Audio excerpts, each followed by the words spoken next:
I'm Diane Sayre, member of the LaRouche Democratic slate for U.S. Congress here in New Jersey. I and my associate Stephanie Nelson just participated in the last of the New Jersey Energy Master Plan hearings, and we wanted to tell you a little bit about it. And appropriately enough, we're here in front of one of the earliest iron mills in the country. You can see behind me, this was an iron mill in the 1750s, and right next to us is the Hessian Army barracks that were successfully captured by American General George Washington on the day after Christmas. So what happened in these hearings was quite remarkable. I had handed out a short leaflet which said, "Virginia earthquake proves United States must go nuclear." This had clearly caused quite a freak out among some of the attendees, although I met one of the commissioners who was quite pleased that we were in favor of nuclear energy, and a handful of closet nuclear energy supporters seemed to be very happy that we were there. But by and large, the testimony was largely a bunch of greenies. But then the excitement really broke out when Stephanie testified, provoking a number of people, one person to attack LaRouche by name, although he pronounced it wrong, and a so-called scientist from Princeton who attacked what Stephanie said as unscientific. And I don't know what's exactly unscientific about explaining the evolution of the biosphere from single-celled life to mammals, and the fact that this is more energy dense and more advanced. I mean, that's simply true, but he somehow took offense at that and said it was unscientific, and went on to basically call for people giving up on using any energy at all whatsoever, and probably would endorse Prince Philip's view that the world should only have 2 billion people or less. But why don't you say a few words about your testimony? Well, first thing, the Energy Master Plan hearings are based on legislation from a number of years ago to, in reaction, it was the Global Warming Response Act of 2007. Basically saying that New Jersey has to do its part to reduce, its carbon footprint on the world and not help, damage the planet with global warming. And so they're moving to make New Jersey 70% reliable on renewable energies. And so the whole discussion is how to move New Jersey away from coal, away from petroleum, away from natural gas, away from nuclear to solar and wind, such that by 2020 they'll at least have 22 to 30% of the energy on those renewables. So I started off saying that the entire premise of these hearings is a fraud, because global warming is a fraud. It's a lie promoted by the British Empire with the intention of reducing the world's population. And then I went through a picture of what the basement team has been presenting on the website, the development of the biosphere from lower forms of energy life to higher, more complex and more energy intense forms of life, using the example of reptiles to mammals, and what the difference is between those forms of life. And that principle of energy flux density and energy intensity, that's a scientific principle, not some arbitrary belief in energy efficiency, in lowering consumption, reducing energy demands, all these fascist, greeny, environmentalist beliefs, which have no scientific founding at all.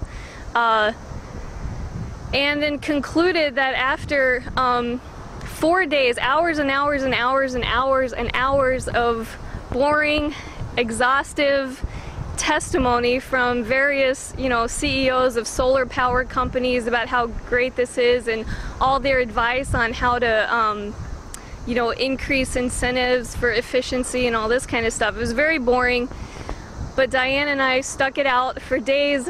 And so I told them, I concluded that my suggestion to them is just throw those hours of hearings out the window and tell the legislature to reverse their 2007 global warming plan and enact legislation that's actually human.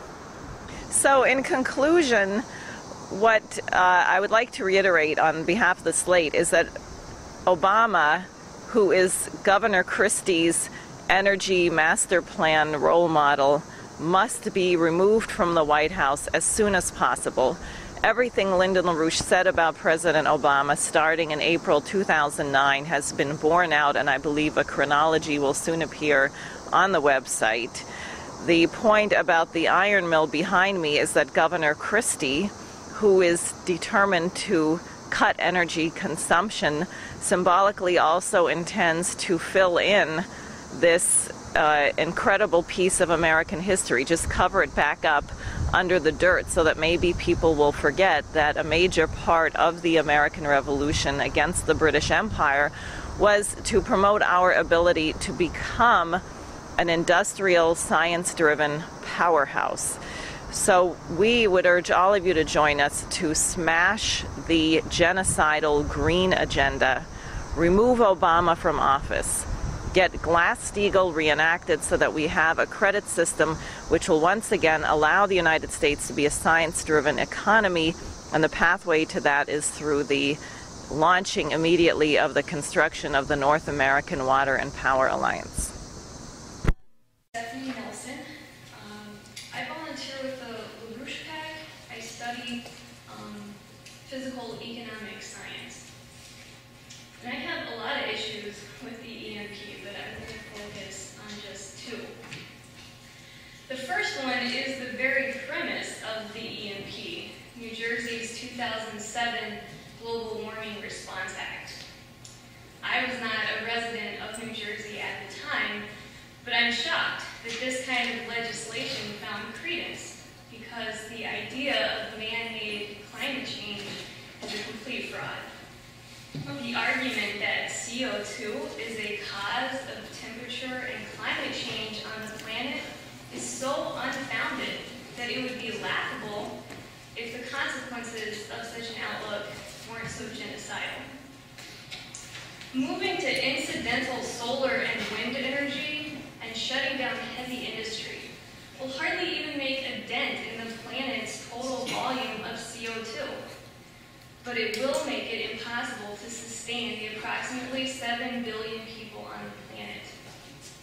East Anglia University, a top global warming research center, has been caught lying and making up its data. Man-made global warming is a lie, pushed by individuals like Hans Joachim Schellenhuber in order to reduce the human population down to about 1 billion. The British Empire's Prince Philip, founder of the World Wildlife Fund, has offered to be reincarnated as a deadly virus in order to help achieve this. We're talking extermination beyond Hitler's wildest dreams.